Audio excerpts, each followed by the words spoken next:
ordered some baby chicks from Northwoods Poultry in Wisconsin. And the lady there is Charmaine Conroy, and she seems very nice. And so I've ordered some blue Ameraucanas, which are chickens that have, they lay blue eggs, and they have kind of a muffs on their ears and a beard, which should be interesting. I've ordered some of those, and I've also ordered some day-old Ayam Cemanis. It's an Indonesian breed. It's Ayem Cemani, and they're all black. Everything about them is black. Their insides, their bones, their feathers, their wattles, their combs, everything about them is black. And so, but they lay cream-colored eggs, which is interesting. So I'm looking forward to raising them out. So she's shipping those to me. I think they should get here in a couple of days. But before I receive chicks, what I always make sure is that my brooder box is ready, which is what I'm going to show you here in a second, and that everything is prepared for their arrival, because once they come, they ship through the post office, through the mail. They come in a box, usually has like a little bit of food and maybe a gelatin cube for water in there, but they're hungry, they're thirsty, they've been traveling through the mail system, so they're angry and they want to get into some heat and get food and water. So I always make sure that I have everything ready for when they come. So what I'm going to show you now is the brooder box that I've been using successfully for a couple of seasons now. And so this is the brooder box. And I bought it on Amazon. It came with this bottom portion. This top portion I'm going to explain to you in a minute, but it came with this bottom portion, which, as you can see, is fairly substantial. And it also came with some feeders that would hang on the outside, feeders and waterers, because these things here slide up and down, so the chicks can you can set them wherever you want, and the chicks can poke their heads out and get to the food and water. I didn't like that system because it tends to be kind of messy. So I use feeders and waterers that I put inside the units. And these, you just fill the container and then you screw it down to the top, and this is for feed, and this is similar concept for water. And I'll put them inside the brooder box when the chicks come. But this brooder box is great. It's got a thermostatic control on the back that I have plugged in right now, and this is the knob that you use to control it. You basically unscrew this screw, you turn it one way or the other to increase or decrease the temperature inside, and then you have a thermometer inside that you use to monitor the temperature. Now, this box came with a mercury thermometer, but I don't think it's that accurate. So what I did is I purchased a ThermoPro sensor that has a base unit over here that I can see the temperature inside the unit and also the humidity at any point in time. And so I can also see the room temperature at any point in time. So I can monitor the temperature externally without having to pull out a mercury thermometer. So this box has worked very well for me. The one thing that I ended up doing after I bought it was I ended up buying this extension right here that fits on top. And this little bit of extension, which is like 4 inches tall, believe it or not, makes all the difference, because when I'm raising chicks, sometimes I'm raising them in the wintertime, and it's so cold that you can't put them out until their plumage has developed, till they have enough feathers on their body. And what I found is if I didn't have that little bit of headroom extension, the chicks, as they turned into pullets, which are kind of juvenile chickens, they didn't have enough headroom. Their heads were scraping the top. So I added that extension so I can keep them in the box a little bit longer before I put them out in the elements outside. So that has helped out tremendously. And the other thing that I did is I bought this heating plate and add it to my brooder box. Now this is just a heating element that I have plugged in right now, and it's got these adjustable legs. You push this in and the legs can go up or down, and that determines how high it sits off of the internal mesh base of the brooder box. This thing is great because it mimics the mother's breast, you know, where the chicks will go underneath to get to heat.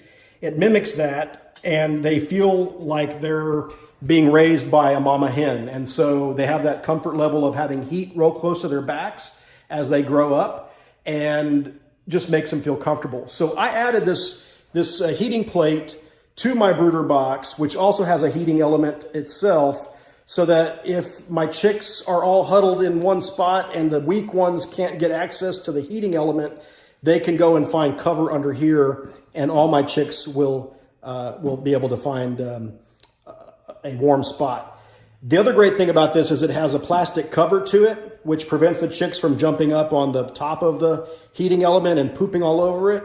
But you've got to be careful, because what I did accidentally is I kind of melted mine last year. I'm going to show you. Kind of melted mine a little bit last year when I had it huddled up against the corner back there, because the heating element started to melt the top. So you got to be careful with these things, that you don't put them too close to your brooder box heating elements so you don't start a fire. But otherwise, it works great. The cover still protects the top there, and so I like it a lot. So I've got my brooder box set up. I've got the temperature of the heating plate on, so that when they come, it's ready. I don't have to worry about it heating up. And I've got the box temperature set to about 97 degrees right now. You want the temperature to be about 95 to 100 for the first week of life of the chicks. And every week thereafter, you can lower the temperature to get closer to, kind of 5 degrees cooler every week as they start to develop their feathers and get stronger. So I've got everything set up so when they come, just put them in the box. They can find warmth. I've got my water and my feeding canisters ready for them, and I'm good to go. The last thing I wanted to mention is I also buy an extra watering canister, and that is because whenever I give them water, I want to have a clean water source, and if I see that the chicks are looking weak, I may add a little sugar water to one of these, or I may add garlic to the water, and that garlic is a good immuno booster for them, and so it also helps when they get older. If you have to add garlic to the water, they will be used to that flavor because they've had it as chicks, and you've already acclimated them to that. So I will have 2 watering sources ready. I can get away with 1 feeder if I don't have too many chicks. If I have a lot of chicks, then I may add another feeder as well. And these things will fit. I'll just show you. They'll fit in here perfectly fine. They've got plenty of room to put your waterers and your feeders in there and still have room for the chicks to run around. I also make sure I've got plenty of paper to put in the bottom tray that slides out so that I can collect the poop and throw it away every day so it doesn't get too stinky and there's not too much ammonia and other things going on. These chicks will poop a lot, and you've got to change that out daily. So I make sure I've got all of my paper ready so I'm not scrambling to find newspaper every morning. And that's pretty much it. Once the chicks come, they're ready to go in. This unit also has some bulbs back here that are blue. You can also have red. Some people prefer red. I like blue because it's a little cooler looking color, so that they can sleep a little better than the harshness of the red. But that light also provides some comfort to the chicks whenever they're put in the brooder box. So this brooder box I bought on Amazon, I think it was like 200 bucks. It's been great. I've used it for several flocks of baby chicks that I've raised, and it works great. I think it works fantastically well. There's a lot of effort you got to put into it, though. You've got to really, I find, grow them out to about at least 10 weeks or better that you're going to have them in this box. And so you need to make sure that when you're making the investment of money, you're also realizing that there's going to be an investment of time, because every morning you're going to have to come and change out the paper, and every morning and afternoon you're going to have to come and give them fresh water because they'll start to poop in it and such. And as they get older, I migrate the water source, because they will jump in the water and start to poop in this little trough area. I do have other watering mechanisms that I use. This is one right here that you hang on the side of the unit here in the front, and you can just hang it there.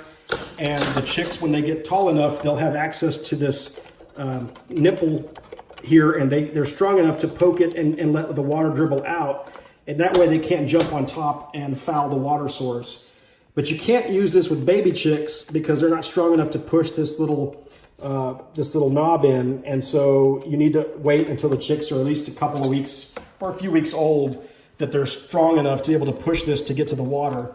And I like this system because, you know, when they get out to the coops later, you've seen that my watering sources use the same nipple system. So as they learn how to use it as baby chicks, they'll be accustomed to using it as they get older. So those are just some of the things that I do to get ready for my chicks. When I have another video here soon, it'll be me going to the post office to pick them up. You'll see how that works. And I just wanted to give you a little preview of what I do just to kind of get ready for them. Because if you're not ready for them and you try to start doing this the minute they come, you know, your chicks could die just from, you know, exhaustion from the trip. So I always make sure that I've got everything ready and everything works and it's turned on and the temperature's set, so that it's just a matter of putting them in the brooder box and letting them start to acclimate. So that's it for this video. I appreciate you watching, and tune in for the next one where you'll see me go and pick up my chicks. Thanks so much. Take care. If you enjoyed this video, please give a thumbs up below. You can also check out one of my other videos here, and stay up to date by subscribing to my YouTube channel right here. Until next time, I'll see you on the ranch.